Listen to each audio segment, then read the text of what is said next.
This Week in Virology, the podcast about viruses, the kind that make you sick.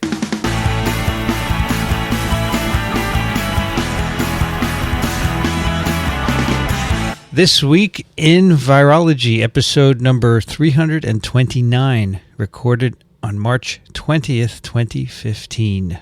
Hi, everybody. I'm Vincent Racaniello, and you are listening to TWiV, the podcast all about viruses. And here in the U.S., it's the first day of spring, so happy spring. And there's a cool Google Doodle today. It's very cute. Dickson would like it. I love it. With me here in the TWiV studio, Dickson Despommier. Yes, Vincent, I am here, and I'm feeling rather chipper, despite the fact that out our window, and you know you're going to ask me anyway, so I'll just preempt. We can't see anything. It looks like a gigantic cloud fell down on us. Yeah, it's snowing. And it's snowing. It's funny, the Google Doodle is growing flowers, right? Yeah, right. And it's -1 Celsius here, and snow, we're getting 6 to 7 centimeters today and tomorrow. Yeah. A little going away winter present, That's right? Little reminder of the fact that we've had winter. You bet we've had also winter. Joining us today from Western Massachusetts, Alan Dove. Good to be here. You got snow out there? It is snowing. Yeah. Really? Yeah, it's 28 degrees Fahrenheit, -2 C, and we're just supposed to get a light one though. It's only supposed to be less than an inch. That's not bad. But tomorrow I'm driving out to Penn State, and they're supposed to get 3 or 4 inches tonight. So hopefully they've plowed it by then. All right. Also joining us from southeastern Michigan, Kathy Spindler. Hi, everybody. How you doing there? Kathy?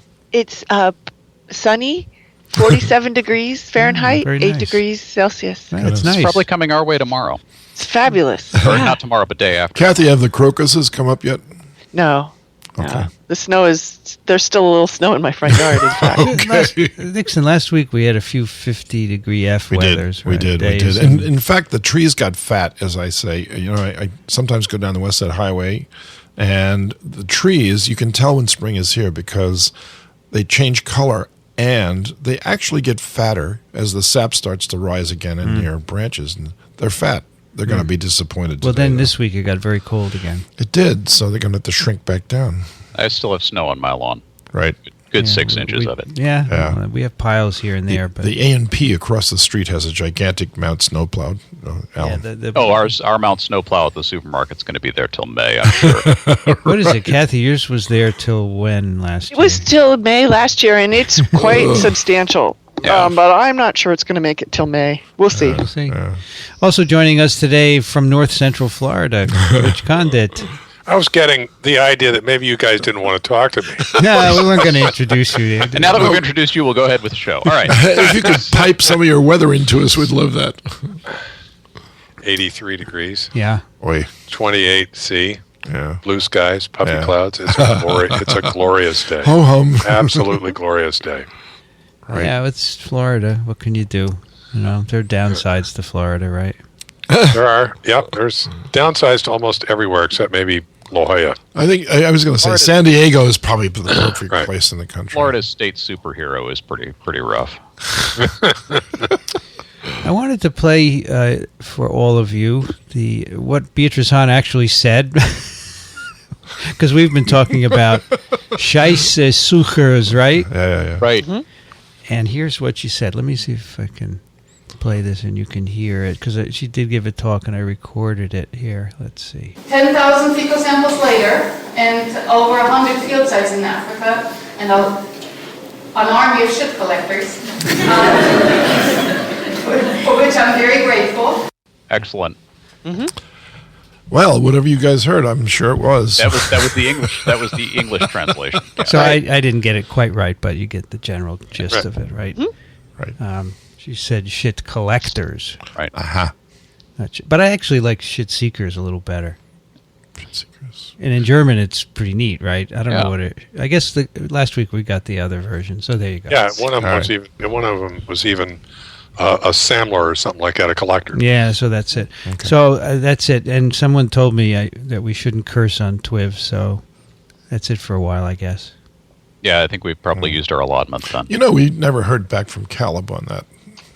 Do you think there's any kid in the world who hasn't heard cursing? Of course not. So someone wrote and said, I wouldn't want high school kids to listen and hear High cursing. school I'm thinking, kids? just kidding. High school kids, I could learn from Or those by people. first grade, I'd heard all of them. They teach me I mean, everything just I from know. Dad working on the car. Exactly. Remember that movie, A Christmas Story with Gene Shepard? Oh, of course. Oh, yes. The father would Fantastic. work on Yes. on the furnace, and the curses would come up, and the mother would be like, don't listen. Exactly. Speaking of curses, I'd like to tell you about a book that ASM Press... it actually has nothing to do with curses, but they wanted us to tell you about a book that has been published. And if you're teaching a course for undergraduates in microbiology, genetics biology, and you want to learn about principles of microbial diversity, this new textbook is for you. It's written by Professor James W. Brown, who has taught microbial diversity for over 20 years at North Carolina State University. In this So book, you might say he's the godfather of microbial diversity. you could. Although he might not like to be called a godfather, but Okay. he knows a lot about it, and this book offers a survey of the tree of life that establishes the knowledge you need to know about the microbial world. It fills a niche in microbiology textbooks. There isn't one on this particular subject, microbial diversity. I got a tweet today from someone, and he or she said, "I love my microflora." And they love her. Okay, good. It's good that you love it. Principles of Microbial Diversity is a $90 book from asmscience.org. And I imagine that it's very different from the microbiology books of old, where Boy, I'll say. we didn't know an awful lot about. I will say. Can you imagine with all the sequencing No. and so forth? No, and all the networks and associations. Yeah, it's pretty In fact, cool. I was just telling Vincent this morning, I read a blurb, and I can't remember exactly where. I hope it was Science, but it probably wasn't Science. It was maybe like Chemical Engineering News, where a couple of Chinese scientists have, using a metagenetic approach, have speculated that the mitochondrion actually arose from rickettsia, rather than free-living organisms that might have been accidentally ingested and then parts of its biochemistry remain. This seems more plausible because the association was more intimate to begin with, and could theoretically evolve into something that was mutualistic. So, just in passing. All right, we have no follow-ups or follows-up. Isn't that amazing? So we're not being stalked? No, we didn't do anything controversial last time. I guess not. How could that be? But we do have an email from David Esteban, who's a professor up at... Vassar, right? is it Vassar? I think Yeah, so. it's Vassar. It's Poughkeepsie, New York, right? Yeah. Dear TWiV folks, I hope that you will take a moment to highlight the recent paper from Ian Lipkin's lab identifying biomarkers for CFS-ME, chronic fatigue syndrome, myalgic encephalitis. The Institute of Medicine has recommended a name change to systemic exertion intolerance disease, SEID, to better reflect the primary symptom. The paper is not exactly a fun read unless you love acronyms or know all the cytokines really well, but I think it's an important paper and one that TWiV listeners might be interested in. There isn't really any virology, but given the coverage of the XMRV story on TWiV, it might be worth noting this development in the understanding of CFS-ME. The study identifies immune biomarkers in CFS-ME patients. The study was quite large and, importantly, separated patients by duration of illness. This turned out to be critical, as early, 3 years or less, and late stages of disease appear to be quite different. They analyzed the levels of 51 cytokines. Many of these were significantly elevated in short-duration patients compared to controls in long-duration patients, and included both pro- and anti-inflammatory cytokines. Long-duration subjects showed the opposite trend, that of having many cytokines at lower levels than controls. Among these was interferon gamma, which has been found to be elevated in other cases of post-viral fatigue. Interestingly, CD40 ligand, found mainly on T helper cells and a regulator of many of these cytokines, was more abundant in long-duration and less abundant in short-duration subjects compared to controls. There's much more covered and discussed in the paper, but I think these are really the take-home messages. The authors suggest that the high interferon gamma and cytokine network disturbance may be triggered by a viral infection. Many CFS patients report having had infectious mononucleosis caused by Epstein-Barr virus before developing CFS, and some studies have found high antibody titers to EBV and HHV, human herpes virus 6, associated with CFS. There's the virology for you. I expect that there are likely many different triggers not limited to viruses.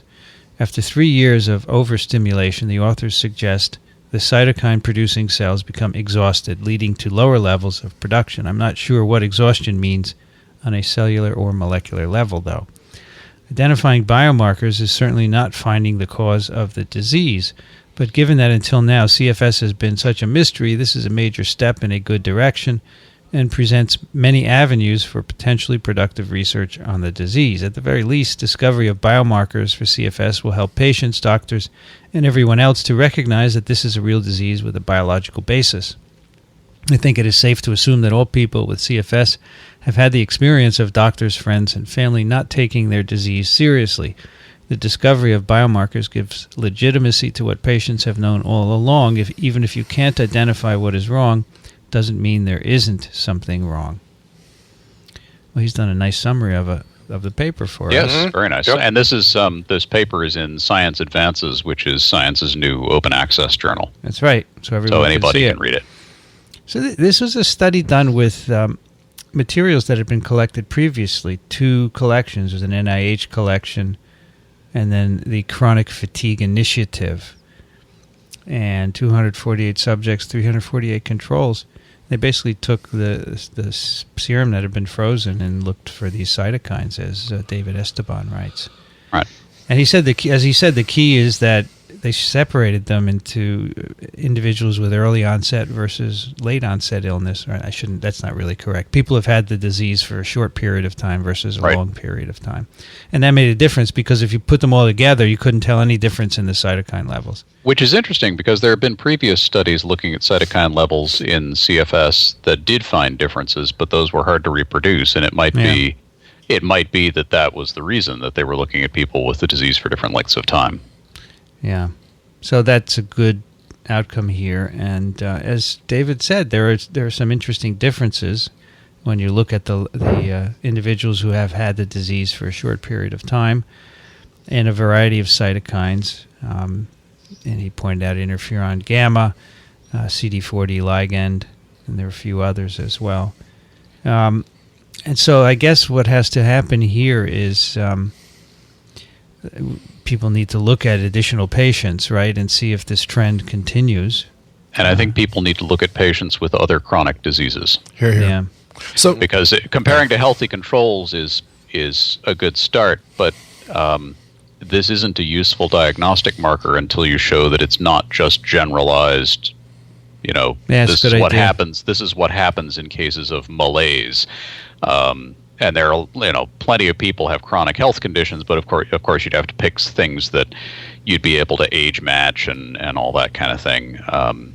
So it would take some effort to set up a study like that, but I think it would be worthwhile to see how much of this is unique to CFS, if any.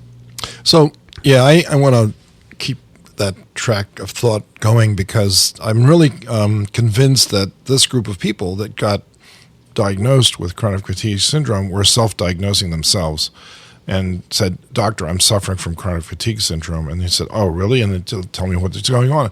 So everybody that describes how they feel has a different set of symptoms that they can rely on that convinces somebody else that you're suffering from something. So when Vincent says the disease, how many diseases are we talking about here? A single cause?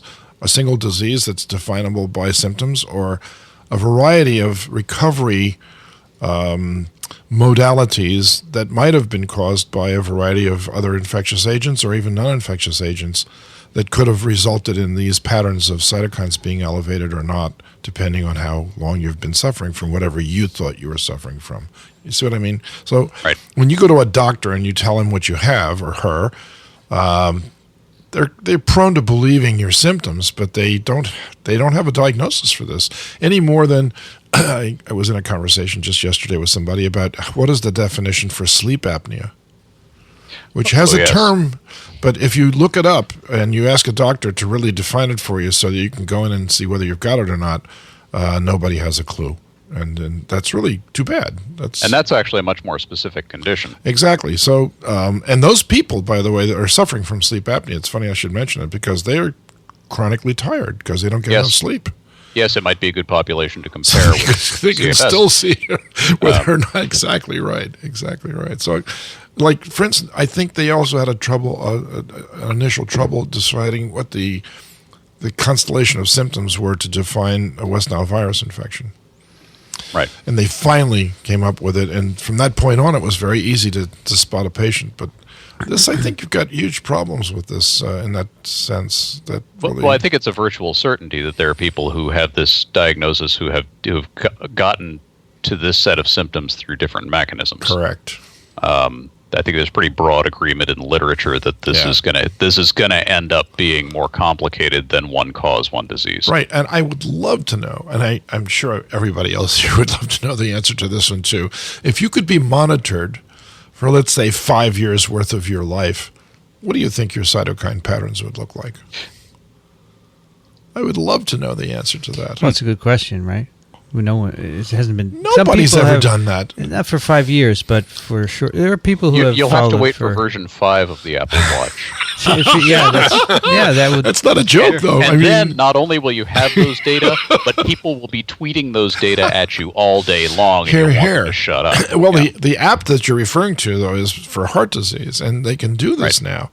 And they actually come up with diagnoses based on 5 or 6 days worth of constant monitoring. So it's not out of the question that it could be done, but I would just love to see that. I would love to see what that looks like.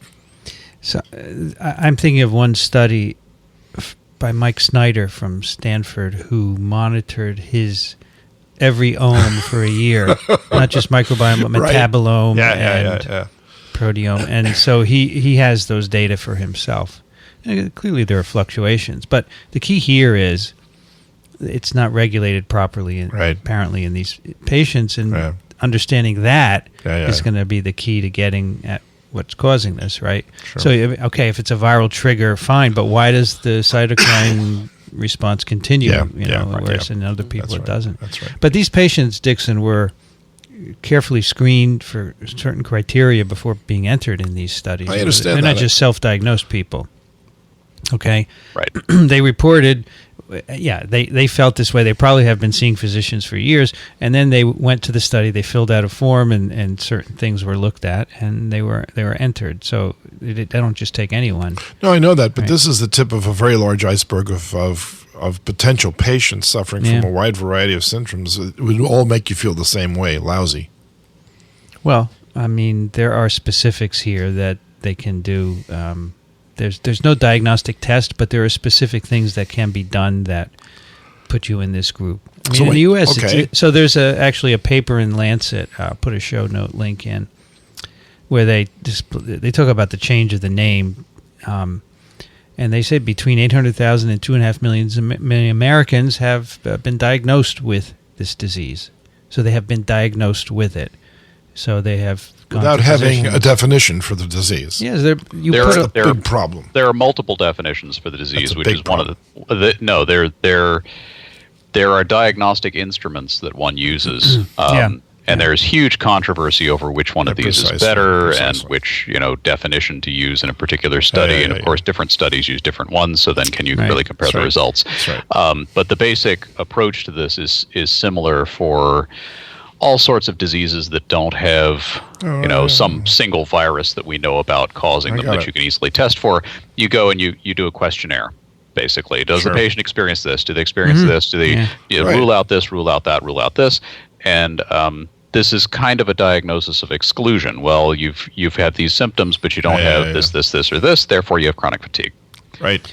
3 core symptoms that are present for diagnosis are impaired day-to-day functioning because of fatigue, malaise after exertion, which can be physical, cognitive, or emotional, and unrefreshing sleep.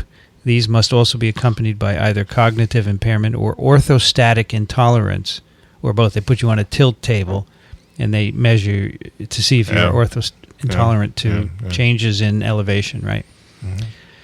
Anyway, this article in the Lancet is interesting because a lot of the community did not like the name change, and they objected to this. The Institute of Medicine released a study, and this was objected to for a variety of reasons.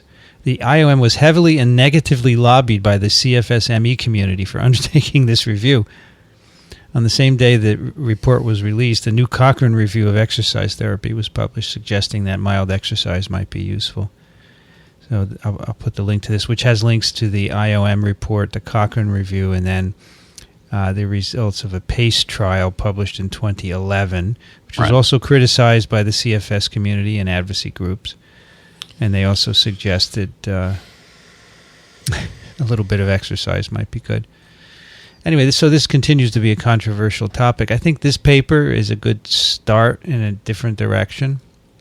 But as I said, they're going to have to. Others will have to collect more data, and I think that's a great idea to look at other chronic diseases as well. Do health insurance companies cover people suffering from what they would admit to be chronic fatigue syndrome?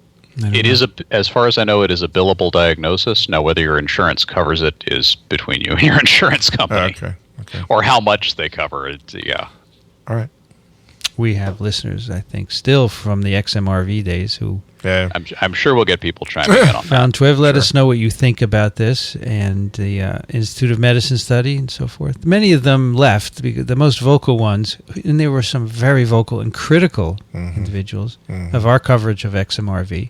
We were critical of it, and we were criticized for being critical, and of course it turned out that we were right. You're right, but not because we wanted to be right, or that we were just critical of the data, and Yeah. It would have been awesome if that had turned out to be the right answer. Yeah, right. That'd be great. Sure. If it turns out to be a virus, wonderful. Sure. So the final question that I would have about this latest study would be that if I thought I was suffering from it, and they took my blood and they did a cytokine profile on me, could they place me in the proper group? Not just from this study. That's right. So it's disappointing. I'm also reminded of the report that came out about maybe 3 years ago now from the American Psychiatric Association, redefining clinical illnesses that were psychiatric in origin. And they actually redid the whole numbering system. So that's based on committee, and you know what they said, camels are animals designed by committees and that sort of thing. So when you have to take a series of opinions in order to come up with a diagnosis rather than some objective tests, then I think it's preliminary. Whatever you're looking at is preliminary. Yeah, but much of medicine is like that. We get spoiled being in infectious disease, which is so definitive for the diseases we know. Oh, you've got this virus. You've got this bacterium. Yeah. Sure. But most of the rest of medicine, even things like cardiology, or you mentioned sleep apnea. There's so many conditions that are just, you got a little bit of this maybe. I know. And my wife's a psychiatrist, so she's kind of at the far end of that. It's okay. Like 3 standard deviations. I appreciate this because we have a son who has been chronically ill for years and cannot figure out what his problem is, right? He's been to many physicians, and every indicator looks good. That's right. And I have to say, my wife is now turning to chronic fatigue because she can't figure out anything else. She actually sent me this paper when it first came out. She said, "Do you know this guy? Go talk to him." Right. Yeah, I do know him a little bit. Yeah, so, right. I mean, I was on the CFS ID board for a while, and she said, "Can't you figure out if he has this or not?" I said, "Well, there's a problem with this illness." So, there are lots of people who have chronic illnesses, and you can't figure out what's wrong with them. And, you go from one physician to another. You are right. Every test is normal. Sure. But then, you go home and you realize that the individual is sick. But remarkably, Vincent, 2 of those really stand out in my mind as classic examples of that are Lyme disease and ulcers. And they both had bacterial origins for their causes. And so, if you look hard enough for something, you'll eventually find it. And if you go back farther than that, hookworm. Yeah, exactly right. Southern laziness. You're absolutely southern right. laziness and ignorance. No, you got it. You got it. So dig deeper. Just keep digging. One of the interesting points here is that they mention in the discussion that the opportunities for intervention may be transient. right? Ah. So you have Right. to catch these patients early on in the first 3 to 4 years. So that, otherwise they say, you get into a decline. All these patients get into a decline, and you couldn't tell any cytokine differences later on in the longer duration patients. So that's very interesting. If this is right, you have to get it early, right? So, all right. We have a paper today, which is in Cell Host and Microbe, and the title is Cellular 5' 3' mRNA exonuclease XRN1 controls double-stranded RNA accumulation in antiviral responses. And the authors are Hannah Burgess and Ian Moore.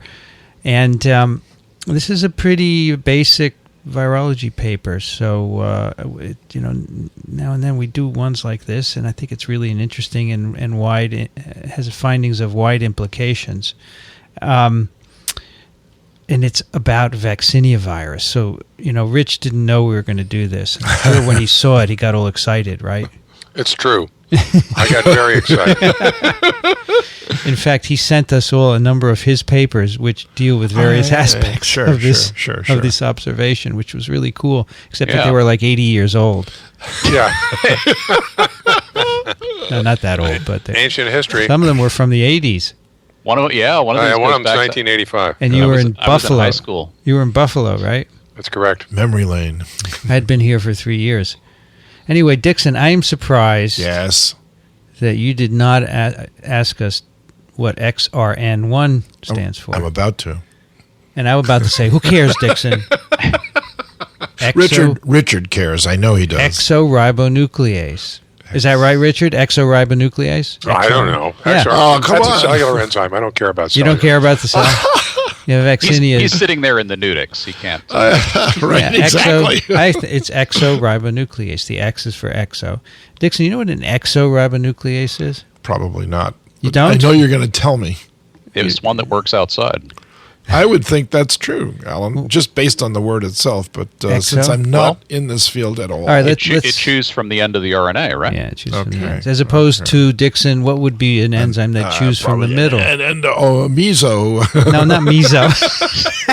That's a good one. I was looking for endo here, but endo. Good. Okay, endo. Yeah, so it chews from the ends. So XRN1 is a fairly recently described enzyme, which is quite interesting. It controls messenger RNA abundance in cells, and because you have to turn over mRNAs, and the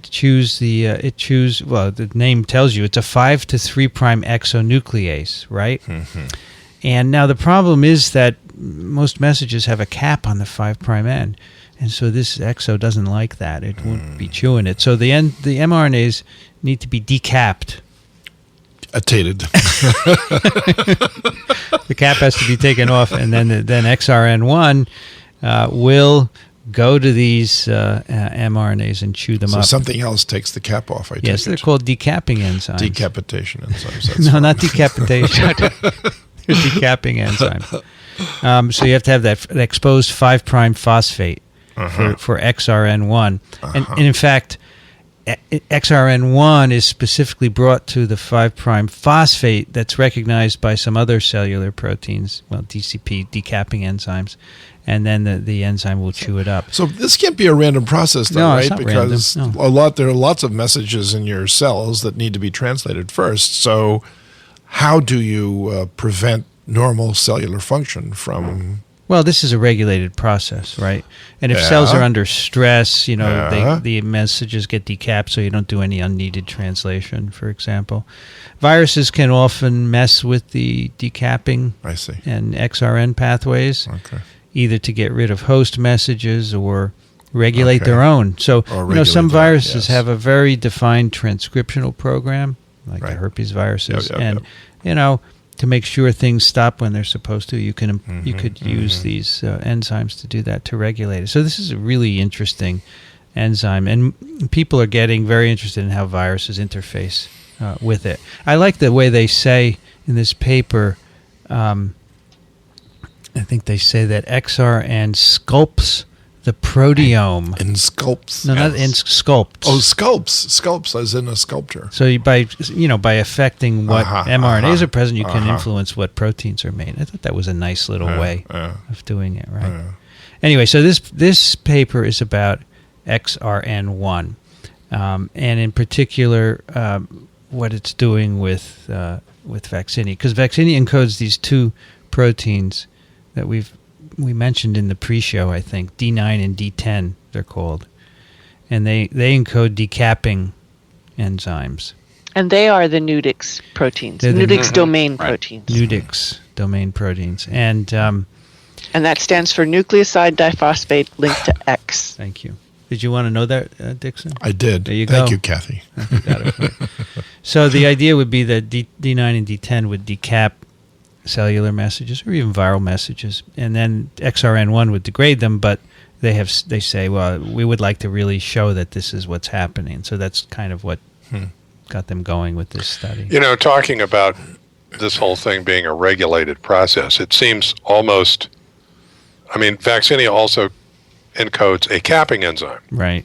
Because it caps its own messages. Yep. So it might seem silly that it encodes both capping enzymes and decapping enzymes. Yes. But the whole thing is not only regulated, but also to some extent compartmentalized as well. Mm-hmm. So together, these enzymes maintain an appropriate balance of capped messages to make the infection go forward. Right. And one of these, I forget which is which, but one of the decapping enzymes is expressed early and one of them is expressed late during infection. So you have a supply of these things. I guess it's D9 is early and D10 is late. So you have a supply of these things throughout the infection. Right. All right. So what they do, and I must say there are a couple of words in this paper that bug me. And the first one, it comes very early on in the results. They write, to interrogate the role of XRN1 in productive viral growth. What were you doing in productive viral growth? That's good. Did they shine a light on it, Al? Probably. They had a good cop and a bad cop. Yeah, exactly. So they do a lot of modulation of cellular messages using siRNAs. So you can knock down the levels of mRNAs in cells by introducing short interfering RNAs that are complementary to your target. And of course, you do verify that by a Western blot. And so they simply say, if we knock down XRN1 using siRNA, and then we infect with vaccinia virus, what happens? And well, it knocks down viral replication a lot, right? So just knocking down XRN1, the virus doesn't replicate very well. And then they ask, what does it do to viral protein synthesis? So they infect cells that have been knocked down for XRN1. They label proteins with S35 methionine, run them on a gel. There are lots of gels in this paper, by the way. And they look and they say, wow, all protein synthesis is down, not just viral, but viral would be, you would expect, because you're getting a knockdown. Yeah, well, that virus, harkens back to the question that I was asking. What's that? I think is whether there was a general effect. Yeah, everything is knocked. So you knock down XRN1 in virus-infected cells, all protein synthesis is inhibited. And you need to be infecting these cells, because if you use UV inactivated, ultraviolet light inactivated virus, you don't see this global, that's the word I'm going to use, global inhibition of translation. And it's probably not inappropriate to skip ahead a little bit and say that if you do things to restrict the virus infection to just early gene expression, using either a transcription factor or an inhibitor of DNA replication, you also don't see it. So it requires late gene expression to see everything crash. Right. And DNA replication is not the cause of it, right? Because that's a sort of a late thing as well. We're skipping ahead with that too. But if you inhibit DNA replication, you do get this inhibition, but it turns out that it's a little to late transcription factor that's involved, right? Yeah, because the effect of the DNA replication inhibitor said late gene expression is coupled to DNA replication. If you don't get DNA replication, you don't get late gene expression. Right. So, but they segregate those out and show that the effect of the replication inhibitor, in fact, is indirect, because the problem is having late transcription. So, Richard, how many genes are we talking about here total in the viral genome? About 200. Wow. It's kind of And tiny. There's some funny business about about how it's actually transcribed that they don't detail very well in this paper. I don't think that it gives insight into why all this is going on, but we can get to that. I'm sure you will. All right, so next they ask, is D9 or D10, these nude proteins, are they involved in the global inhibition? And in fact, when they have viruses that lack one or the other, and it makes the global inhibition even worse when you don't have D9 or D10. Now, interesting, those viruses are, by the way, there's a paper in this same volume from the Moss Lab that looks at just the D9 and D10 viruses. And wild-type cells, right? Yeah. Right. Those deletions in D9 and D10, those are deletion viruses, and they don't have, they grow okay, or relatively well. And I forget the details of their phenotype, but if they've got any phenotype, it's really mild. But they have not in the past, until recently, succeeded in making a double knockout. So these decapping enzymes are probably required for a productive infection, but they basically compensate for each other. So if you have one of them, that's good enough. But if you don't have either one, you've got a big problem. And that's the Moss paper is about that. They finally succeeded in making the double knockout. And it makes really, really teeny plaques, but enough so that they can isolate the mutant. And we'll probably summarize this later, but the double knockout basically ends up having the same phenotype that we're going to see here. Correct. Increased levels of double-stranded RNA. Right? Correct. And probably it helps us understand this as well. It helps us to parse this result, right? Yes. You're going to parse this out, are you? Yeah. So when you have global inhibition of translation, one of the candidates to look at is a protein synthesis initiation factor called EIF2. And this is a point of regulation of initiation. And I know this because we used to work on this for poliovirus. In polio-infected cells, translation is globally inhibited late in infection because EIF2 is phosphorylated. And when it gets phosphorylated, initiation is inhibited. And indeed, so they look at the state of EIF2 in these cells. Now, again, XRN1 depleted virus-infected cells. And the global inhibition correlates with phosphorylation of one of the subunits of this translation. That's a host cell phosphorylation process. Exactly. Okay, not a viral. Right. It is not. origin. It is a host initiation protein, EIF2, and it is phosphorylated by a host protein Quite kinase. remarkable. And the delta 9 or delta 10 also makes it even more phosphorylated, which is consistent with the greater inhibition of translation.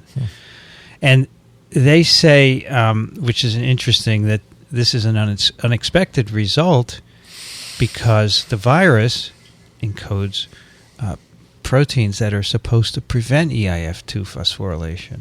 That encodes well-known antagonists, which I teach about all the time as really nice examples.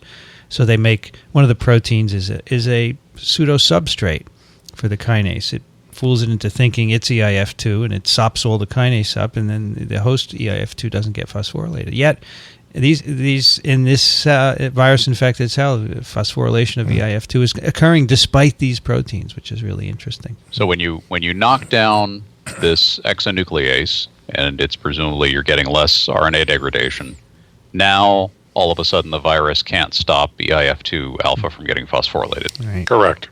Absolutely right. Even though it has the tools to do it, it can't get the job done. And I think we're talking about basically numbers here.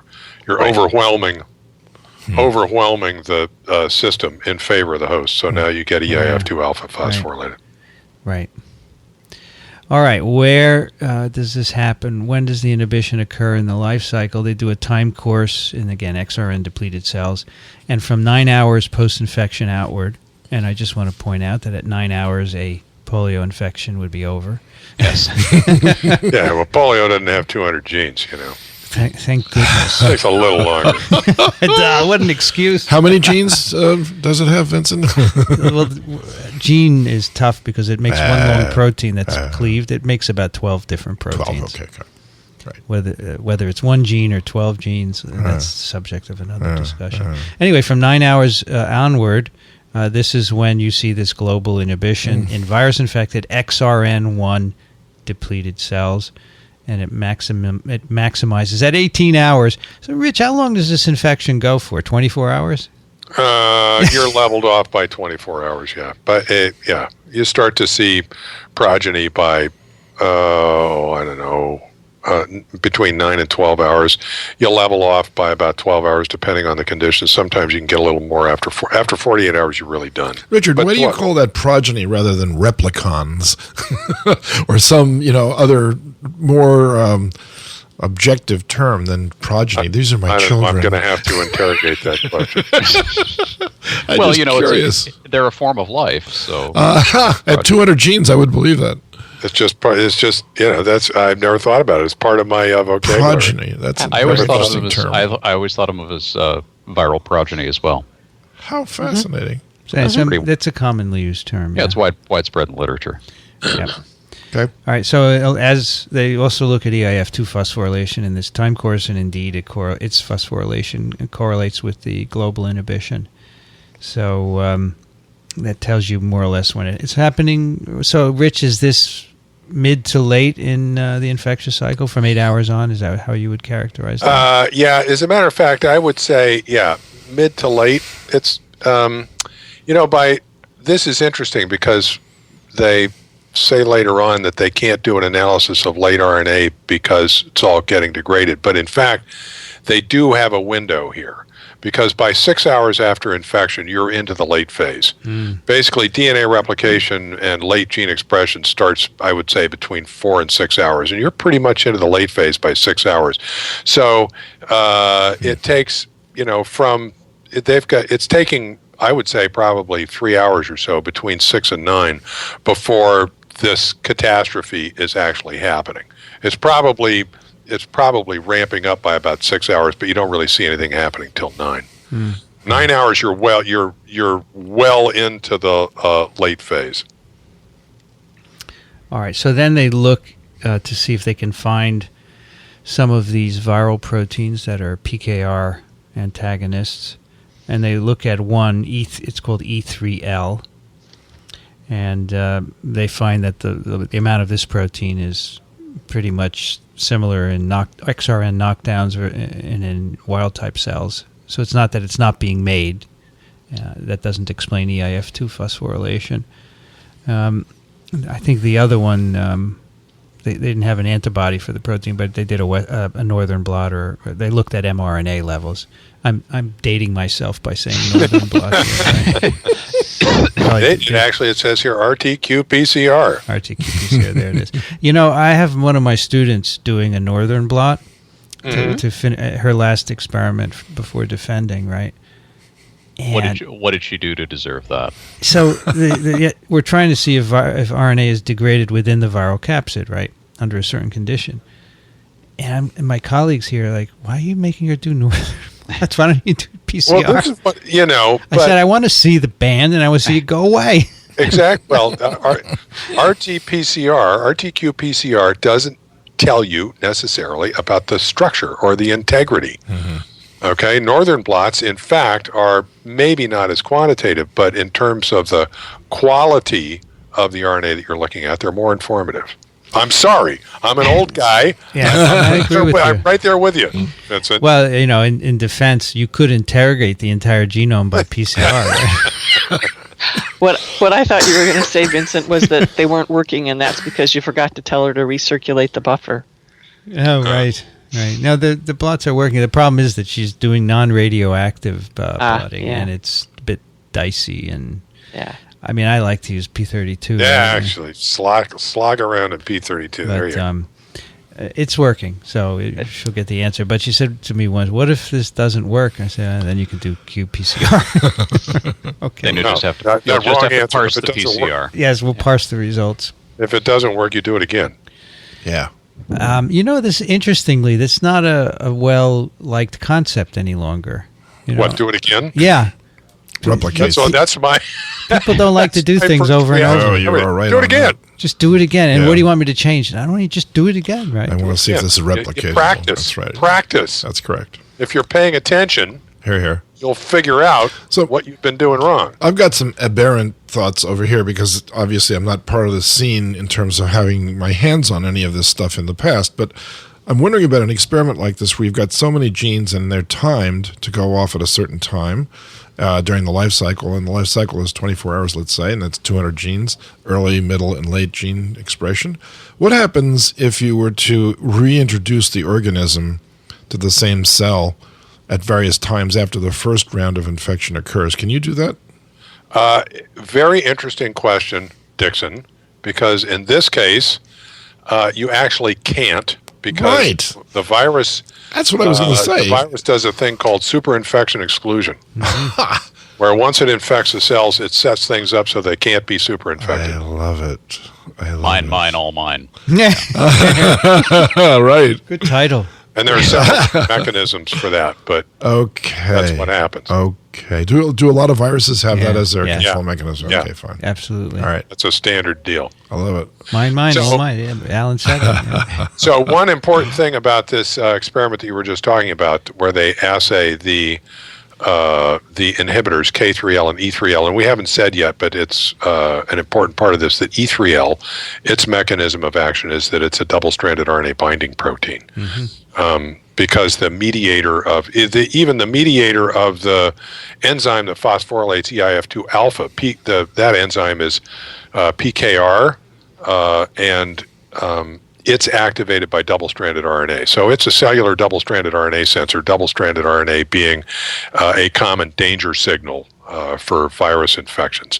And E3L is another viral protein that tries to hide double-stranded RNA from the cells to get around the cellular response, and it does so as a double-stranded RNA binding protein. It sequesters them. And in this experiment where they're quantifying those, an important observation is that they're not just expressed, they're actually overexpressed.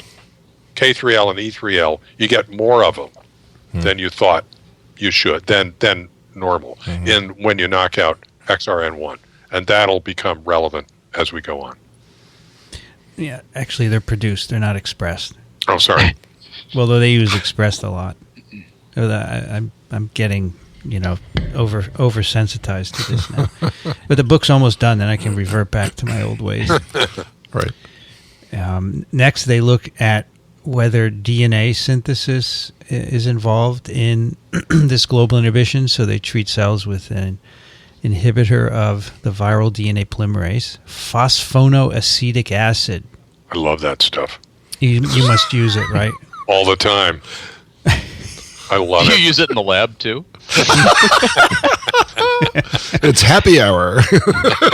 Pass the phosphonic acid. It's not an antiviral for human use, right? Actually, there is a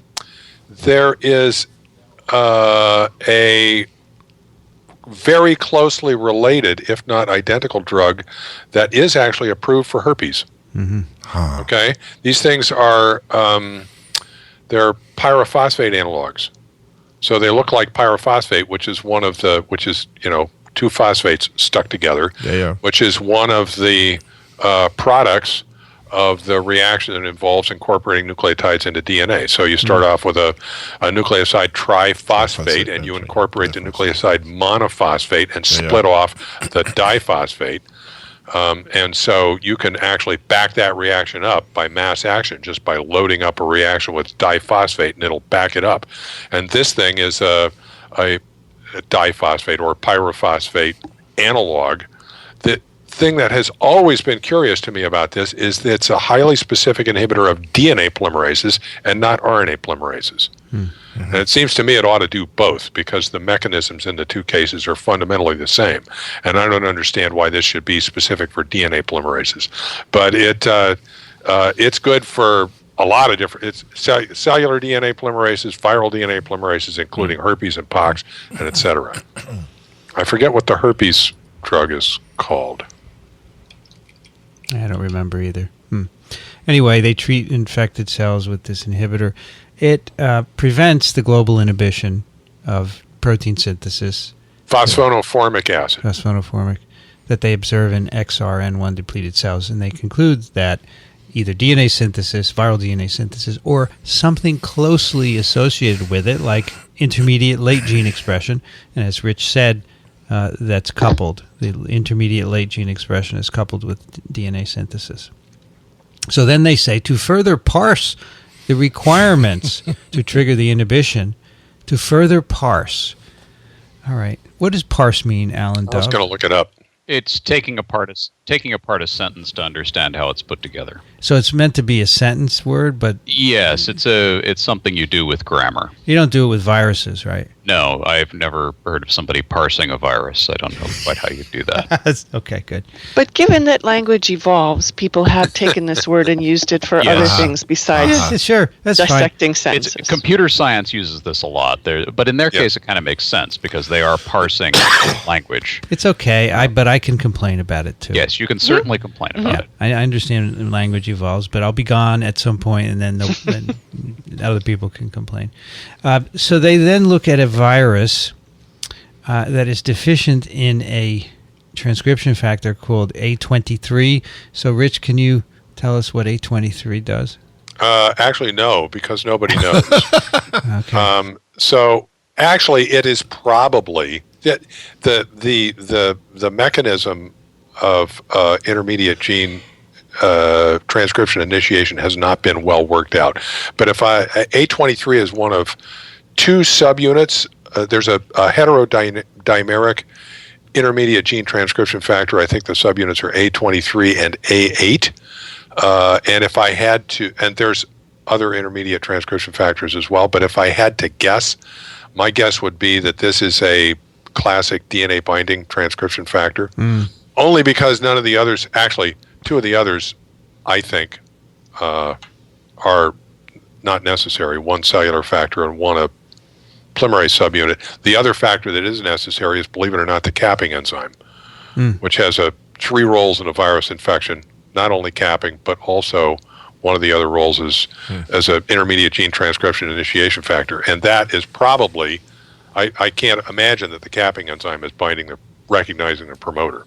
Okay, it's probably doing something else. Right. So something's got to recognize the promoter. So my money is on this thing. However, it has no DNA binding activity that anybody can detect.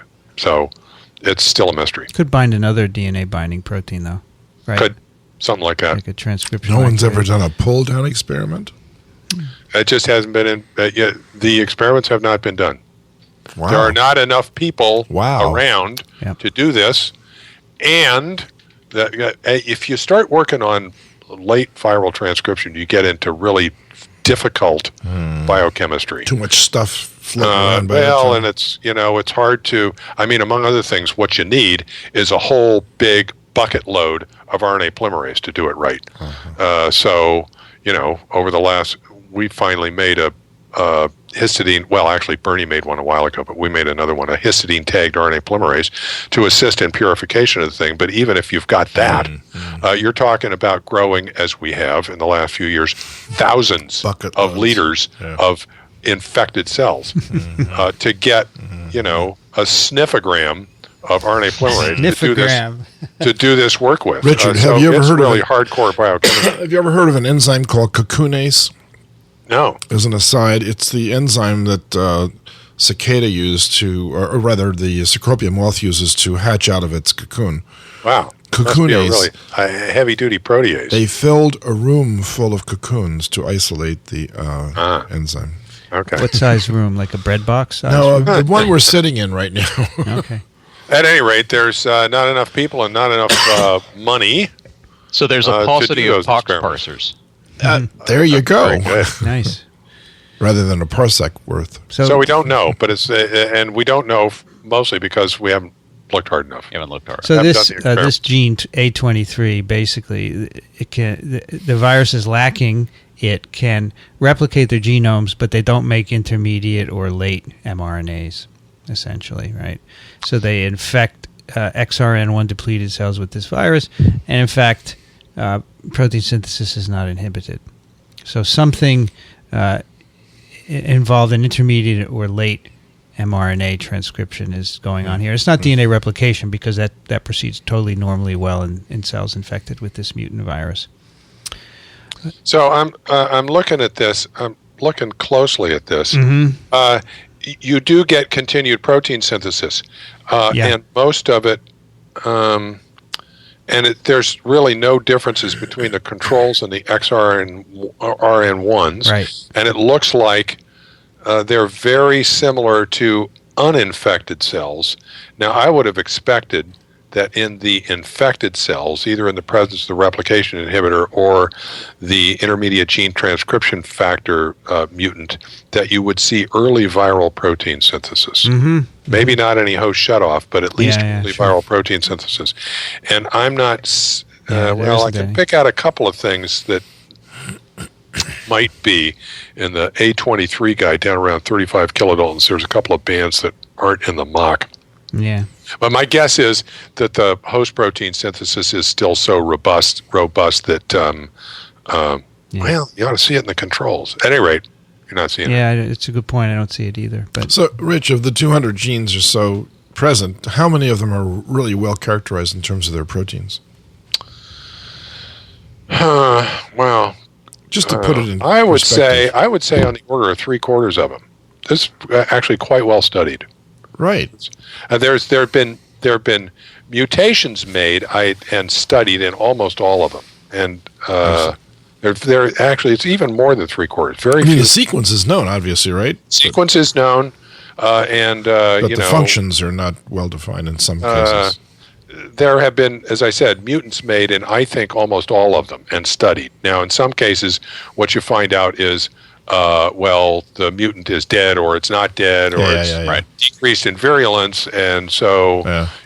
But that doesn't tell you actually what it does. And actually, of course, in the modern age here, there has also been a lot of deep sequencing done. Right. And it's turning up, a lot of the understanding of what a gene is has to do with bioinformatic analysis of the apparent open reading frames and making assumptions about what's going to be a gene and what's not. An isolated open reading frame is described as a gene. But when you now do deep sequencing and analysis of those transcripts, you find that there's a whole bunch more transcription than you thought, and maybe a bunch of stray transcripts that are and other open reading frames that are doing something that you never anticipated. So it may be more than 200 genes, maybe 250, it may be 300, it may be more. Got it. And none of those, or very few of those, have been interrogated. That's right, fully. All right, moving back to EIF2 phosphorylation, there are multiple mammalian kinases that can phosphorylate this protein. They want to know which one. So to make a long story short, it's PKR. They deplete each one with siRNA and look at this global inhibition in XRN1 depleted cells. And it's PKR that is responsible for phosphorylation of EIF2. And just so that you know, the other kinases that are able to phosphorylate EIF2 are called PERK, P-E-R-K, and GCN2. And? It's just Speak HRI is another one, yeah. Too many acronyms here. Heme-related inhibitor or something like Good that, Lord. right? Good Lord. That's HRI. And PERK is an ER-resident kinase that responds to misfolded proteins by becoming activated and phosphorylating EIF2. And GCN2 senses nutrient levels. And if there's not enough nutrients, Dickson, we shut off translation. It makes sense, doesn't it? It certainly does. So PKR is the one. All right. Now, in addition to... So PKR is a sensor of double-stranded RNA. It's actually activated by double-stranded RNA and then can go on and phosphorylate EIF2. There's another family of proteins that are double-stranded RNA activated, and that's the 2', 5' oligoadenylate synthetases and RNase L. You going to keep coughing, Dickson? I am. Unfortunately, I got something stuck in my throat, but mostly questions. And so I hearken back to our earlier discussions in TWiV and TWiP on toll-like receptors and other innate immune response things for particularly double-stranded RNAs and DNAs. Yes. What's the defense mechanism here? These are the effectors. Right. Toll-like receptors are the sensors. Understood. So they don't affect any changes. No, I got it. Right? Okay. So, but the point is, I'm trying These are induced after toll-like receptors or other sensors sense double-stranded RNA. So my question is, does this virus have an interference of innate immune responses against double-stranded RNAs? Yeah, we just talked about it. Okay. So these two viral proteins, you weren't listening. I just totally missed the point. There's one that binds double-stranded RNA, as Rich said, is a viral protein. Then there's another viral protein that is a mimic of EIF2. So that all relates to that system. Yes. Now, in the end, this is all going to be tied nicely into a package. I'm preempting. I'm sorry. It's okay. Sorry. Anyway, 2' 5' oligoadenylate synthetase is an enzyme that synthesizes short oligo A stretches in response to double-stranded RNA. And then those oligo-As activate RNase L, which is a nuclease, an endonuclease, that then cleaves messenger RNAs and ribosomal RNAs. It is indiscriminate in its cleavage. So it will cleave both viral and cellular RNAs and basically inactivates protein synthesis. We're talking nuclear here. Nuclear. Okay? Nuclear. When you activate that sucker, okay, game over. It just goes around cutting everything up. Cuts everything up. Right. And these both proteins, OAS and RNA-seL, are both induced by interferon, so they're part of the innate immune response to infection. Oh, okay. So, to make them... The fog is lifting. To make these proteins, as well as PKR, Dickson, the cell has to sense something foreign, and it could be double-stranded RNA or single-stranded RNA, depending. Yeah. All right, so what do they do here? They want to deplete these guys from, well, first of all, they look at whether ribosomal RNA is being degraded in these infected cells, because that would be a sign that RNA cell has been activated. And in fact, they detect breakdown of ribosomal RNA in infected cells where XRN1 has been knocked down, but not in regular cells without the knockdown. I had a question about Disfigure. Yeah. Because it's so gorgeous. And they say that it was analyzed using a bioanalyzer nano lab chip. Yeah. So this is something like what we were talking about a couple weeks ago? Yeah, the protein gel. It was not. It's just proteins laid out on the membrane. These must be RNAs laid out, right? I don't.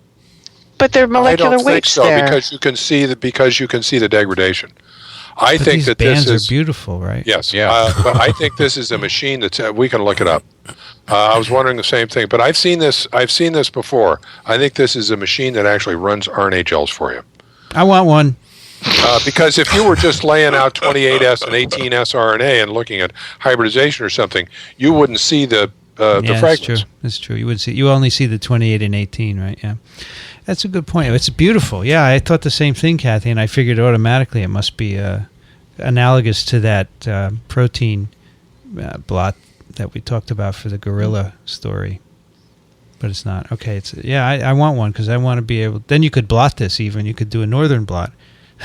Maybe my student would be more likely if a machine did it. Blot. Yeah, be beautiful, yeah. All right, so then they knock down RNase-L in cells and ask what's going on. Infected cell synthesis was similar in cultures treated with control siRNAs or those specific for PKR RNA-seL. The inhibition was most effectively suppressed. Sorry, all these negatives. Inhibition was suppressed by co-depletion of RNA-seL. Okay. So if you do an infection in the presence of a silenced XRN1, the protein synthesis goes away. Right. But if you silence RNase-L as well, it comes back. It comes back. Okay. So the idea is that RNase-L is involved in this. If you silence PKR as well, it maybe comes back a little bit, not a lot. Okay. So they're saying the major player here is probably RNase-L. Right. So the major player, meaning what's causing this global inhibition, looks like it's RNA-seL. Even though EIF2 is being phosphorylated, right? Mm-hmm. Apparently that's not a big deal because if you knock down PKR, as Rich said, you still don't restore the translation. So that's really interesting. Right. And here again, the virus is making a protein, E3L, that is supposed to take care of this, suck up double-stranded RNA and prevent this kind of thing. Yeah. But apparently, it's getting overwhelmed. Okay, Dickson? Sure. I'm going to use you as a litmus test. Caleb is listening, and so is Dickson. Yeah, if you don't get it, we're not. So Dickson, so far, all that we really know here is that if you silence this ribonuclease, then late during a vaccinia infection, you apparently, by implication, we haven't proven this yet, apparently accumulate a bunch of double-stranded RNA and activate these double-stranded RNA mediated pathways that result in shutting down protein synthesis and degrading all the RNA. Right. Okay? In spite of the virus's other mechanisms for preventing that. You overwhelm those prevention mechanisms. So the question now arises, is double-stranded RNA actually the culprit? Right. And that's the next series of experiments that they do, where they ask, is there double-stranded RNA, and specifically in the areas of the cell where vaccinia virus is replicating, in the so-called factories, replication compartments. So they actually have a monoclonal antibody that is specific for double-stranded RNA, and they can stain infected cells with it. XRN1 depleted virus-infected cells, and you can see that there is double-stranded RNA accumulating within viral replication compartments. And they also use enzymes that are specific for single-stranded or double-stranded RNA to show that, in fact, this is double-stranded RNA. It really is. I have a feeling that was a reviewer-requested experiment. That seems like a reviewer request. Doesn't it smell like it? Right? Good for the reviewer, because, whether or not it was actually necessary, it's a cool experiment. Yeah, well, the antibody's supposed to be specific, right? Yeah. But to see it... Yeah, it's nice you can add these RNases and it goes away when it's supposed to.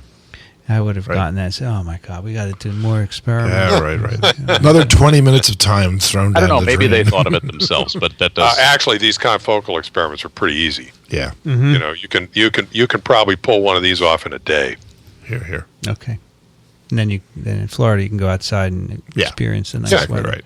Well, except that when you're running the scope, you're inside on the scope in a dark room for hours, but it's cool because you get all these really awesome fluorescent images coming up on the scope. And you're sitting there and you're thinking, man, I'm looking inside a cell. Can you believe this? Nobody's ever seen this before. This is incredible.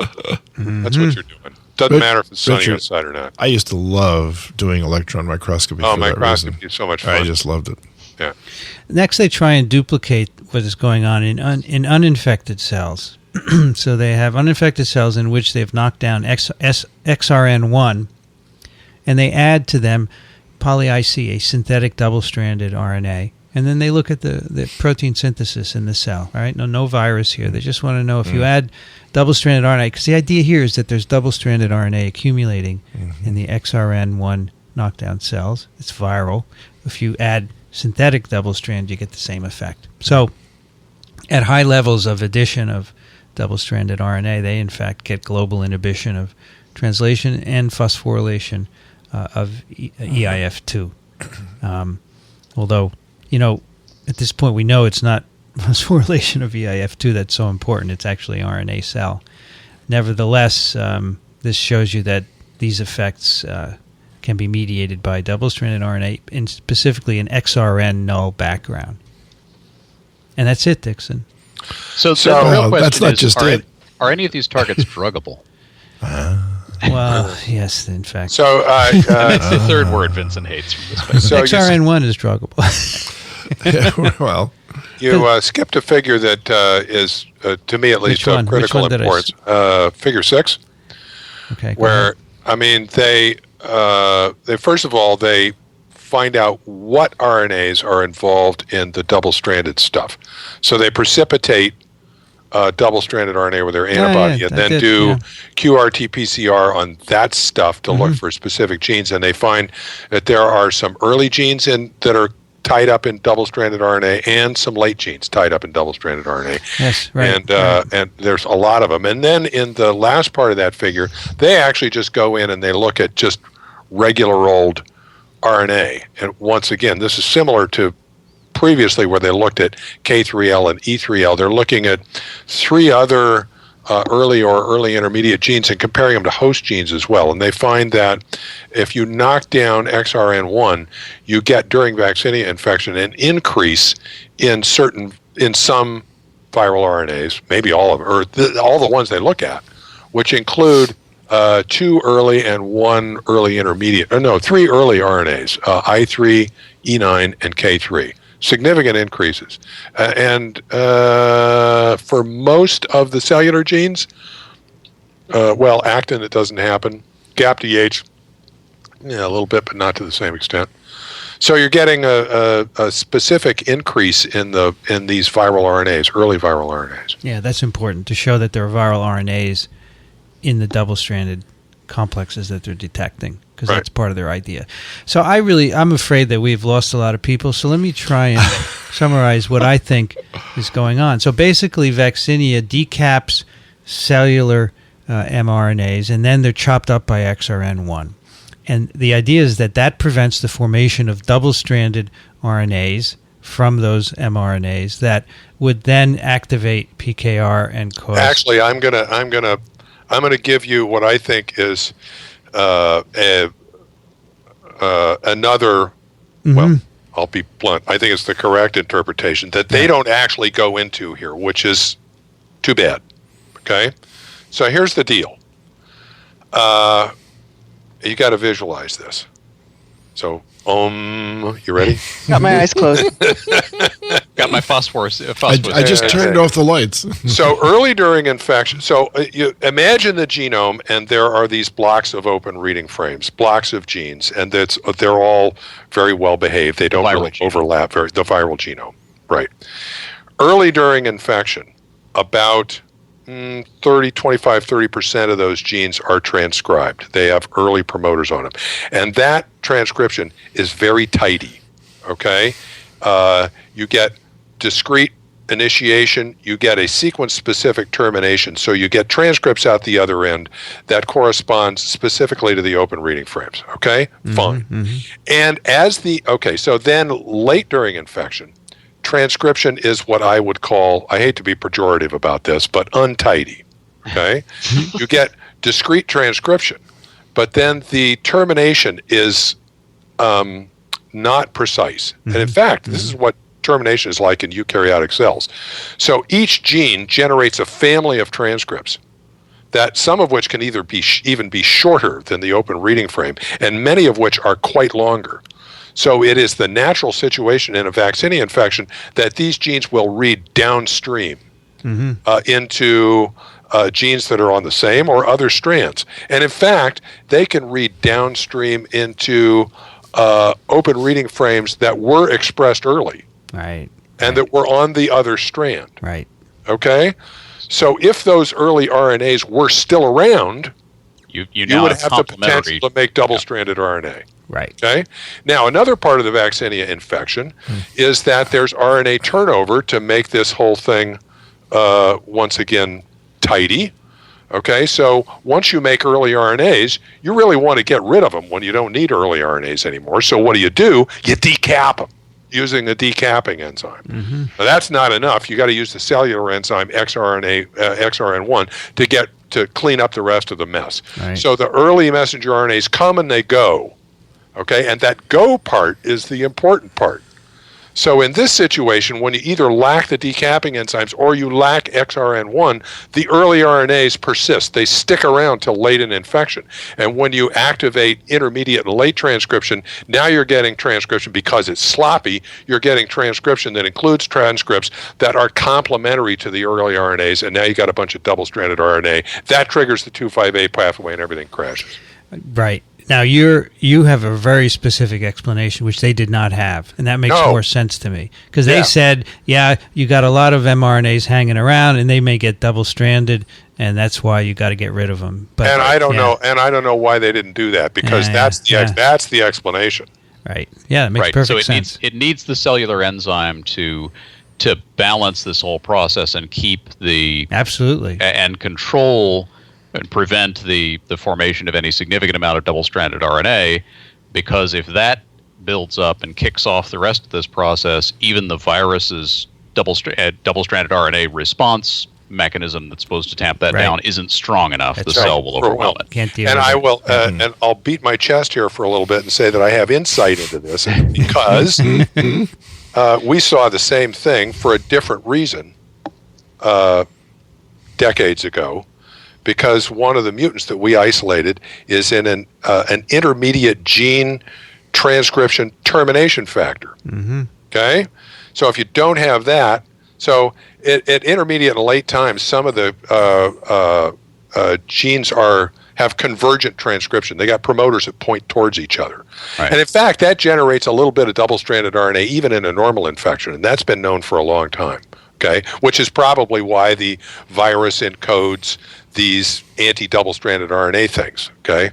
I can come back to that. There's a little bureaucracy going on there. At any rate, so in the absence of this intermediate transcription termination factor, you get extended read-through and the potential for more double-stranded RNA. And we observed with that mutant that it turns on the 2,5A pathway. And it's interesting because the quantitation that we did at the time, which is much cruder than this, suggested that all you needed was, well, ordinarily there's about 15% of the virus transcripts that can be found in double-stranded RNA. If you just goose that up twofold, that's enough to overwhelm the system. And it triggers the 2,5A pathway. So the Moss paper knocks out the two decapping enzymes, and you essentially get the same effect because you don't get rid of the early messages, you get double-stranded RNA. Bingo. And the key here is also it's RNA cell that gets activated that then degrades all the RNAs, and that inhibits protein synthesis. It's not PKR that's so important. They say that PKR phosphorylation happens because the antagonists are overwhelmed. Right? Because they can't deal with this level of It's too much. Too much stuff. So what's cool here is that the virus needs to have this XRN1 to keep all of this tidy, right? It's evolved so that XRN1 is cleaning up, as you say, after the decapping enzymes. It's pretty. I like that. That's very cool. So now you might ask, okay, so the whole an essential component of the problem here is that the late transcription is untidy. Yeah. You know, you've got these extended 3' ends. Right. So why did the virus do that to start with? Right. Okay. Why not just make because obviously, if you look at the early transcription, there is the potential. It could have used the same mechanism. Right. So tell us why it does that. I don't know. There's no why questions here. I'm sorry, no why questions. I got ideas. Okay, but what's the function? No, that's don't know why. All I can tell you is that late intermediate and late gene transcription is much more like what happens in normal eukaryotic cells than the early gene transcription termination. Is that right? Is it really untidy in my cells? Oh yeah. People don't realize this because they always pay attention to the polyadenylated transcripts, okay? Right. And they all look fine. But the polymerase is after polyadenylation, the polymerase keeps on going, okay? And that has to be terminated. That's the ternary complex of polymerase and DNA and RNA is one of the toughest complexes, protein nucleic acid complexes in the cell. It takes it's an active process to pry that sucker loose. And in most genes, the polymerase keeps on going and terminates at numerous places downstream, influenced to some extent by the polyadenylation reaction that happened upstream. But it's not a discrete event. Okay. Now, in a mammalian cell, these transcripts are cleaved at the polyadenylation site, right, downstream of the polyase, but you're saying you still make transcripts that... Polymerase keeps going. Does the vaccinia enzyme cleave after the poly-A, or it must, right? To give the polyadenylated RNA. The polyadenylation in vaccinia is a little different because it's got its own poly-A polymerase, and that is a very promiscuous enzyme. It'll polyadenylate basically any available 3' end. And so the idea is probably that the termination happens generating a 3' end that then gets polyadenylated. So that's a little different than the eukaryotic thing. Now, there is some evidence that there may be a cleavage reaction that is goes along with that. That the termination and cleavage would be a concerted reaction, but that hasn't really been totally worked out yet. So in that respect, it's a little different. Now, you might say, okay, pox. That was stupid. To do the extended 3' ends, now you got to make these other enzymes to clean up that mess. Yeah. All right? Not so bad. It's not so hard to do. Well, it's probably easier to make the other genes to clean up the mess than it is to come up with another mechanism. Yeah. Yes. Yes, exactly. But that's to me a good example of the bureaucratic nature of evolution. It's cool. Right. We did that wrong. Jeez, what are we going to do now? We're going to have to make these other enzymes. We fix it in another way. Fix it, yeah. You should have written the commentary for this, Rich. The commentary was written by an appropriate individual, Bob Yeah, Silver. RNA cell guy, Okay. right? Yeah, he's the guy who isolated first cloned RNA cell. But I mean, you got the early mRNA business. You got Yeah, it. I'm sorry that they didn't do that in the paper. All right, so Hannah and Ian, you need to listen to this episode, okay? Yes. Because Rich got it. He nailed it.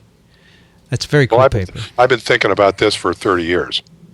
Yes. So, Richard, just as, again, from the peanut gallery that's astounded at all this complexity, how many of these genes from the vaccinia virus match up with mammalian genes when you do the sequence analysis? Quite a few of them. Say how many? Okay, there's I would say over Percentage. half. I would Over say. half. Yeah. So it's I mean, you can find homologs. right. Okay. So yeah, okay, fine. So it's easy to see, at least at some level, the evolution of this virus as it worked its way through cellular evolution. Yes, And I mean, acquires and then reacquires. Some fail, some succeed. It's a numbers say game. for easily half the genes, if you do a blast search, you can get an idea of what the gene does because of homologies in the Right. mammalian genome. So, of all the pox viruses that you've dealt with in your life, are they all this untidy at the end of their life cycle? That's a good question. Not all of them are. I have to think about this, but people haven't really looked to a great extent. But I think that entomopox, it's an insect pox virus, known locally as bug pox. Well, Entomo would tip it off there, I think. I think that does not have very ragged 3' How about ends. monkeypox? Very good question. I don't think that has. I think they are less ragged. Right. So has it ever occurred to anybody to take vaccinia early genes and splice them onto late monkeypox genes and see what happens? Be complicated. Does the reaction proceed more cleanly? People have studied this phenomenon in monkeypox. Frankly, I don't know whether it's published or not. Yeah. I'd have to look, but it's being studied. So Okay. basically, if in fact one of these other pox viruses is tidy throughout, Yeah. in early and late, more should get that and do these experiments. Do an XRN1 knockdown and see Right. if there's global inhibition. By the way, as long as that's not a gain of function study. No, it's not. It's not a gain of function. So I just had a question because, Rich, you talked about all this untidiness. Because I remembered having a slide that I showed students in class where there's an XRN2 that degrades whatever is downstream after the poly A site and cleavage. Right. And because but you're saying that that's not completely efficient, or That's a good point. So that's right. So that's involved in cleaning up the mess downstream from polyadenylation. And I don't and that Because XRN2 has been implicated in the termination as well. right? This review said that it forces the transcription, facilitates transcription termination by sort of acting as a torpedo to force Yes. off the RNA polymerase. Right. This is a 2014 And review. That I So read. actually, that might be interesting to look at in this case as well. Yeah. As I said, we've identified a what appears to be a cleavage factor in vaccinia that, in my wildest dreams, I think is the virus's answer to that torpedo. Okay, I see. that Okay. would work on the viral genome, but it would be interesting to look and see if XRN2 does anything to the virus infection as well. I don't know. All right. You can, by the way, you can see Ian Moore playing in a rock band on a video. And I'll put a link to that in the show notes. So he does nice science, and he's actually a pretty good drummer. And I also want to tell you that the Education Department of ASM has published a special issue of the Journal of Microbiology and Biology Education with a section devoted to scientific ethics. And it is edited by 2 scientists, and it has articles, 45 articles on the responsible conduct of research, ethics in science education, scientific publishing, and authorship, and ways to incorporate ethics into STEM education. And you can use these in classes. You can use them in a laboratory setting as well. So you can find that special issue at jmbe.asm.org. Let's do one email each. How about that? Dickson, can you take... Well, first of all, we got a weather calculator from Robin, and it's one of many. I guess, yes, it's the National Weather Service. Cool. And you can do all kinds of conversions. Oh, yeah, you can convert temperature in cricket chirps. This is great. How many cricket chirps do you hear in 15 seconds? Look at that. That's great. That's great. Yeah, moisture, pressure, wind, Oh, wow, this is awesome. Thank you, Robin. Yeah. Very cool. Yeah. Dixon, can you take that first one? Johnny writes, please see the poster at the bottom.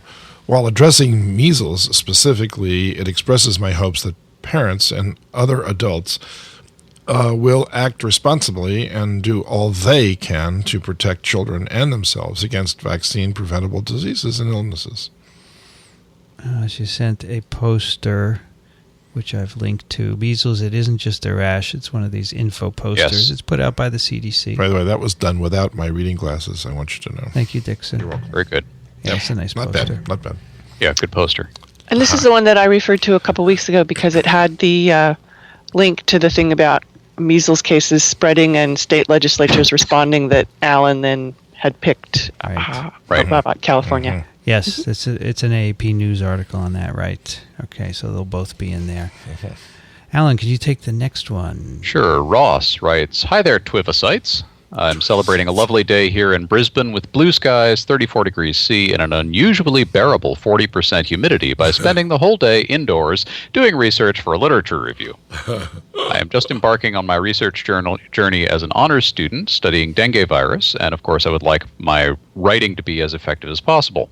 This got me to thinking that a couple of years ago, Rich and Alan mentioned a book that they highly recommended when it came to a guide for good science writing. Unfortunately, I can't remember on which episode this recommendation was made. I was wondering if you could relay that information and get back to me again. I probably recommended The Elements of Style by Strunk and White. Yeah, you certainly did that one. There was another one, though, I think. Yeah, there was another one, and I don't think I was even involved in that, okay? But whether or not I was, I don't remember where that is either. Sorry. So it would have been it would be on the bookstore. So I will look through that and find it. I'm not going to do it right now, obviously, but Yeah, I guess because we did the. I recommend it highly, and if I remember it. I suspect it was Elements of Style. Yeah, there was another one. There's another more science specific. Is it the How to Write and Publish a Scientific Paper by Robert Day and Barbara Gastel? I bet. I haven't read that one. Well, I have the 6th edition here, having had an earlier edition too. So. All right, I'll look. Another possibility. I'll look to see if not. It's Elements of Style. Yeah. Okay. Here's one called The Sense of Style. That was Kathy's. That was Kathy's. That was a recent one. Yeah. Yeah, and I really am enjoying that. So, just. Okay. Continuing with Ross's letter, also, if you would like a recommendation for a listener pick of the week, this series of 3 comics from the PhD comic regarding nature versus science are quite entertaining and informative, and he sends 3 PhD comics, which are quite good. Yeah. All right. Rich. John writes, I hope you can cover this breaking news out of Germany on TWiV. The European CDC has detected a new virus in 3 German pet squirrel breeders who died of encephalitis. The virus was also present in one of their squirrels. And he sends a couple of links to this, and it's a Bornavirus. And the squirrel, Scurus variegatoides, is the common peridomestic squirrel of Central America. It frequently comes into contact with humans. If it carried a communicable deadly virus in its native land, we would have noticed. So, yeah, this is actually pretty, they've got pretty good circumstantial, but pretty good evidence that this squirrel communicated a bornavirus, which we talked about before. These can cause neurologic disease in animals, and there's some evidence that they can cause neurologic disease in humans as well. These squirrels gave this bornavirus to their handlers who died of encephalitis. So these are three cases. One is 2011 and two were in 2013 in different hospitals. Yeah. I'll put a link into a ProMed mail posting on this, which they basically confirm this and say we need to see more of this to make sure. But this, if this squirrel in particular were carrying this, we'd see a lot more of it. They basically say, do not touch these variegated squirrels. And interesting that they're bred, I guess, as domestic pets. Mm-hmm. Yeah. Okay. So John has a PS. In TWiV 326, Rich felt that 15C was cold weather for bicycling. One of my coworkers rides to work even at minus 15C, the morning temperature for much of February near Boston.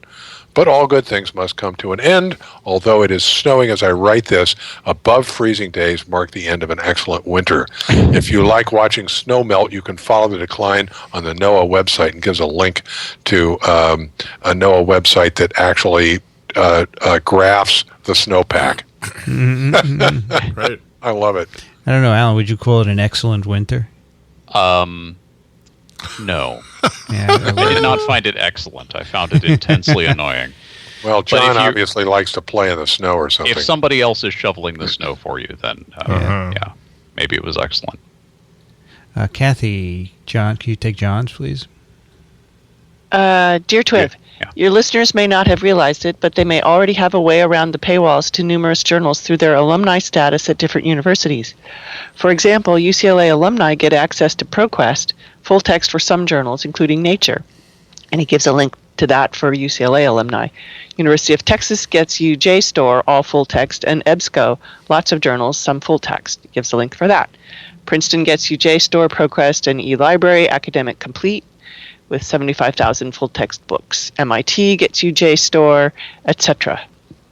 And Columbia gets you Jack. Is that right? Roger that. In fact, they're all set to take our email addresses away. I got an alumni reading card when I lived closer to New York City, because it was handy to be able to, actually when I lived in the city, because it was handy to swing by the Columbia Library occasionally and just get stuff. And I discovered after I moved away that the online access that you get with that is essentially useless. At least it was several years ago, and I have other Dickson, reasons. You can't get access? The emeritus professors are about to lose their email. Now, what about access to the journals? Well, so far, I mean, I get it if I have a connection to the server at Columbia, but if I'm at home, I don't. So there's a way to get it, but you may not know about it. I probably don't. You have to go through a website and log in with your Columbia. Yeah, well, exactly. It's not that hard. But they're going to take your email access away? Exactly. No, not taking it away. Dickson. Yes, they are. Now they've discussed taking it away from the emeritus professors. Why? Don't ask me. Well, that's stupid. No kidding. So there's a palace rebellion right now going on in EPIC, which stands for the Emeritus Professors in Columbia. I'll let you know how that works out. We can't even determine how many Emeritus Professors there are. I mean, it can't be that many, right? Hundreds? It could be many. It's been many years, whether they're alive or not. Reunion? Yeah, no, there is no union. They're going to revolt. Yeah, right. It's revolting. The emeritus faculty is revolting. Well, you can say that again. They want higher pay. Yeah, we want higher. Exactly right. We want more benefits. All right, we have two short ones. One from Caroline. Unfortunately, it's not about the facts. We need the psych department to join the science department to see progress in this area. She sends a link to a Scientific American article Why People Fly from Facts. Huh. It's a good article. I think we might have seen this before, or something like it. Could be. That talks about how people, if they've got an opinion about something, a strong opinion, and they're faced with the facts, they'll run the other way. They'll deny it. If it goes against what they believe, that's true. Yeah. Yep. That is true. Yep. Yes, it's very good. So check that out. And we have a email from Anne-Marie who writes, "Hi there. I just wanted to share a cross stitch I made this month that I thought you would all enjoy." And it says, "Wash your hands," and it has pictures of E. coli, salmonella, and something called common cold. Maybe that ought to be the episode picture, huh? This can be the episode picture for sure. Right. Absolutely. All right. And that will do it for TWiV 329 email. Great. Because we have to go for on. email. Okay. Yeah, for the whole thing. We're going to do picks now. Kathy, what do you have for us? I picked. I was going to say a little while ago I had to open up my eyes after after Rich's description. So now I have to zoom down to the picks. I wanted to get a little feedback on this. The Science Ambassadors Program that's sponsored by BioRad, and they allow teachers to hook up via this site and scientists, and then you can go to schools and help students make DNA from their cheeks. And evidently there's even a grocery-sized bag of stuff that you can get from BioRad. But if you go around on the site, you can find a map of which states have how many teachers and how many scientists. And it seemed like a nice, easy way to maybe try out some science outreach. And I wondered if any TWiV listeners have done it or, what they think about it. And I just thought it was an interesting way if you wanted to try and do that kind of thing. After the TWiV that you did a long time ago, Vincent, going to the high school, then recently somebody brought that up again, and it might be a way for some of us to get involved with. Yeah, I'm signing students. up for it right now. All right. There you go. I think it's cool. Good idea. It looked like the kids even get the little necklace with their DNA inside of it. Huh. So I just want the bag of BioRad stuff. The swag. Swag. That's right. Yeah. New York is my state, and my postal code 1003. It's very easy to sign up. Yeah. My phone number. Yeah, I'll sign up as well.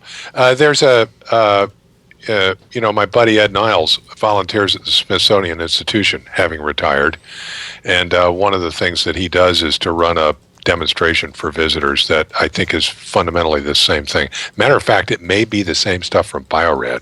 There was a company that provided the materials for this, making DNA from a cheek swab, and the kids love it. Mm-hmm. Because DNA is pretty cool stuff when you get to actually see it. Yeah, there's a short little video of one of the scientists getting ready to go out, and then it shows him in the classroom. And, Here's the key question. How many miles are you willing to travel from your work address? 1 to 25, 26 to 50, 51 to 75, or 76 plus. Now, what am I willing to travel? But you could travel from home, too. Yeah, 76 miles is not so far. So, I don't want to go to California, though. No. The plus is the problem. Yeah. I don't know. I'll put plus, and then if they say go to California. Alaska. All right. So that's fine. Rich, what do you have for us? What do I have for you? This was sent to me today by my son-in-law, who had seen an article on, some news outlet. And it is about a paper that just came out yesterday in Science that describes I guess you'd call it a technique that they call mutagenic chain reaction. And I've given a link here to the commentary that came along in Science at the same time that describes it, but also would give access to the paper. But the commentary is open access, so anybody can see it. And also in the news article that was sent to me by my son-in-law as a sort of a bonus bit, there's a nice video that describes how CRISPR editing works. Okay? But mutagenic chain reaction, okay, this is a little... You ready? Close your eyes again. So... This time, will you tell us when we can open them? Okay. Right. So, I'm sorry, we're running long here, but I got to do this. So the way CRISPR-Cas genome editing is all the rage now, and it's a way of editing genomes, and it was copped from bacteria and bacteriophage. We've talked about that before, and basically what it has to do is delivering to cells two things. One, an endonuclease, we now know what that is, called Cas or Cas9, and an RNA, a short piece of RNA that contains a sequence that's homologous to a gene in the genome that you want to engineer. Okay? It's a programmable restriction enzyme. Yes. And so the result is a complex of the endonuclease and this RNA that is actually evolved and designed to use the RNA to guide the endonuclease to a sequence and clip it. All right? And it can be used a couple of different ways. If it goes in and clips it, then the cells try and repair this and they screw it up, and you wind up with, because it's a double-stranded break, and you wind up with a mutation. But a more sophisticated way to use it is to deliver, in addition, a DNA sequence that has sequences that are homologous to the two ends to sequences flanking where the mutation is that you've targeted, and sequence in the middle that's what you want to replace it with. So you can not only make the cut to start with, but also repair it with a sequence that introduces any mutation that you want. Okay, so this is being used now quite commonly to engineer genomes. Okay, what these guys have done is to use CRISPR to cut the DNA and then replaced it using a homologous DNA with an insert that contains Cas9 and the same guide sequence. Whoa. So now you've knocked out the gene and replaced it with Cas9 in the guide sequence. Now the original intent of this was to make it so that now would go and target the other allele. Right. Because a problem in all of this engineering has always been in diploid cells, it's hard to get both alleles. But if you do this, you've knocked out the one allele, and that will now express Cas9 in the guide sequence and knock out the other allele. So that works, and that's cool, but there's more. Because if you take animals that are engineered in that fashion and mate them with another animal, the progeny will contain one copy of that gene, which will then go and trash the other copy in the embryo. All right? So now you've propagated this mutation. In a single generation. In a single generation. It's inherited in a non-Mendelian fashion. So rather than a quarter of the progeny having your mutation, they all have it. That's a knockout of an idea. They all have it in both alleles. All have it in both alleles. So this is big time. Yeah, it's cool. And it's interesting because if you read the commentary on this, it actually it's worth thinking about. If you make a mouse, for example, that's got some mutation in it, okay, then that can potentially propagate through any population of mice that mouse gets into. So people start thinking, oops, maybe you have to keep these mice contained. And some people have spoken up saying, this has a downside, and maybe it ought to have a fail-safe mechanism built into it, etc. So we're going to hear a debate about this. Yeah, they have George Church saying... George Church said it shouldn't have been done. And he says it encourages a standard of behavior that is much lower than what we're recommending. And then the author says, I bristle when people say we haven't thought about this. All right. So we're gonna have more fights about this. But the study was done in flies, and they're looking at using this in mosquitoes. Yeah. I was just thinking of that. Where you could now, in a single generation, you could muck up whatever, say, malaria pathogenesis gene you want, and you could potentially do a lot of good with this. Right. Yeah, as long as it drives through the population, right? Yeah. was the question. That's pretty cool. That's amazing. Nice. Very it's good. amazing. I like CRISPR's cool. Yeah.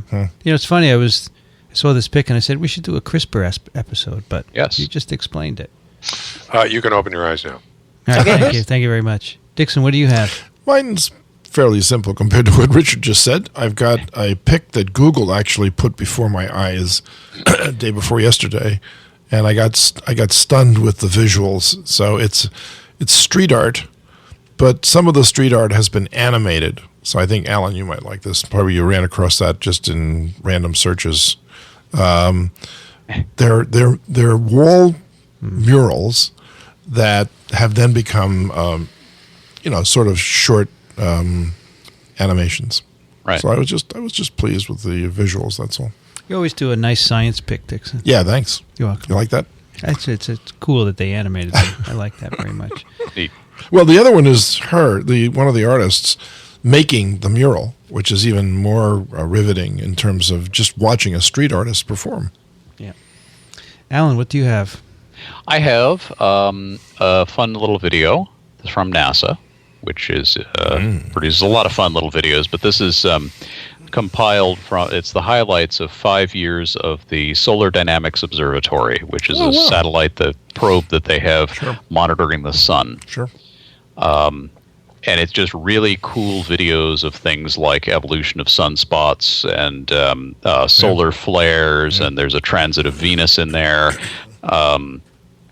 And you can the transit of Venus is pretty early on in the video and gives a good sense of scale, which is always good to be reminded of when you're looking at something to do with the sun, because you look at it and you say, "Wow, that's a planet," and it's this little dot moving across the huge. And then you see these solar flares, which are several times that size, and that's just a little pimple bursting on the surface of the sun. So I find this really cool. It is very cool. We just really got zapped with pictures. a big flare just about 2 days ago. Yep. Right? Yes, totally took out the HF bands. It was That's interesting. Totally. Yeah, that's right. All right, my pick is a page called End Polio Now, and it's all about the eradication effort. Mm-hmm. It's some nice information on what's going on. Not as comprehensive as polioeradication.org, which I picked a long time ago. But one thing I really like is they have these cool status reports. There's one right on the front page, and there's one elsewhere where is a timeline, and you just drag the slider. This is cool. And you can see in 1988 how many polio endemic and polio-free countries there were, and you can slide it and see how many they decreased every year, and the map also accommodates that. And then you go to 2012, and there are 3 polio endemic countries: Nigeria, Pakistan, and Afghanistan, and 193 polio-free ones. So it's cool. Did Rotary put this together? Yeah, they are the sponsor. Yep, Rotary.org. They're quite an organization. They are the ones who deserve credit for this. Yes. They've really done an awesome job. This whole thing. Yep. Yeah. It's pretty cool. We did have a couple of listener picks already, and we have one more from Ricardo. Hello, TWiV friends. Once again, I'm sending a pick for TWiV. It's a small movie of Hans Rosling and Bill Gates that ends like this. Quote, explaining the global vaccination programs is not a party killer, it's a party trick. Once again, thank you for your hard work. So he gives a link to that. Check that out. So Bill Gates, of course, has been a big donor for the eradication effort as well. Good for him. Yep. Wants to make a difference. Malaria too, right, Dickson? You bet. Donates big time to that. Yep. A lot of BedNet money and stuff like that. All right. This has been TWiV 329. Sorry it went a little longer, but we get exuberant. Oh. We had stuff to do. We had at least stuff to do. 2 course lectures from Richard. And we got through it with our eyes closed. There you go. With our eyes wide shut. That's right. Send us your questions and comments at twiv.tv, twiv@twiv.tv. And by the way, you can find TWiV at twiv.tv at iTunes and many other fine places where podcasts are given away for free. Not sold, in other words. Thanks, everyone, for joining us. Dickson Despommier can be found at verticalfarm.com. Thank you, Dickson. You're welcome. That's it. Yep. Enjoy the snow, Dickson. Well, hopefully I'll get a ride home with you. Is that a request? It is. It's a plea. Yeah, sure. No problem. Kathy Spindler's at the University of Michigan in Ann Arbor. Thank you, Kathy. Thanks. This was fun. Rich Condit is at the University of Florida in Gainesville. Thank you, Rich. Sure thing. Great time. And Alan Dove is at turbidplaque.com. You can also find him on Twitter. Thank you, Alan. Always a pleasure. I'm Vincent Racaniello. You can find me at virology.ws. You've been listening to This Week in Virology. Thanks for joining us. We'll be back next week. Another TWiV is viral.